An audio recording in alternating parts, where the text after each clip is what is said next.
Hello friends, তো দেখো আজকে নিয়ে এসেছি সজনে ফুলের বড়া। তো চলো তোমাদের আজকে দেখাই রেসিপিটা কী করে করতে হয়। জানি সজনে ফুলের বড়া অনেকেই কম বেশি সবাই করতে জানে, তো তবু আমি যেরকমভাবে করেছি সেটা তোমাদের একটু বলে দিই। 3-4 চামচের মতন বেসন নিয়ে নেবো, যার যেরকম আন্দাজ সে সেরকম নেবে, যার যেরকম ঘরের লোক আর কি। তো আমি এটা দুপুরবেলায় ভাত খাওয়ার জন্য করছি, তাই অল্প করে করছি। তো দেখো বেসনটা আমি মেখে ফেলেছি, কিচ্ছু দিইনি, এখন শুধু জল দিয়ে বেসনটা মেখে রেখেছি। এরপর সজনে ফুলগুলো বাছবো। তো সজনে ফুলটা বাছা হয়ে গেছে, বাছার সময় আর আমার ভিডিও করা হয়নি।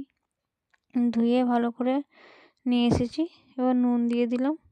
নুনটা যথেষ্ট পরিমাণে দিয়েছি, তাতেও হয়নি, তারপরে আবার দিয়েছি। তোমরা তোমাদের স্বাদ অনুযায়ী অবশ্যই দেবে নুনটা। তো দেখো নুনটা ভালো করে মেখে চকুটে নিলাম, যাতে এই যে এটুকুন জল বাকি ছিল সেটুকুন জলও যেন বেরিয়ে যায়। আর এখানে আমি একটা ক্যামেরা করতে ভুলে গেছি, এটা দিয়েছি লঙ্কার গুঁড়ো আর একটুখানি খাবার সোডা। অনেকে চালের গুঁড়োও দিতে পারো, আমার কাছে চালের গুঁড়োটা এখন অ্যাভেলেবেল ছিল না তাই দিইনি। যার যেটা সুবিধা হবে সে সেটাই দেবে।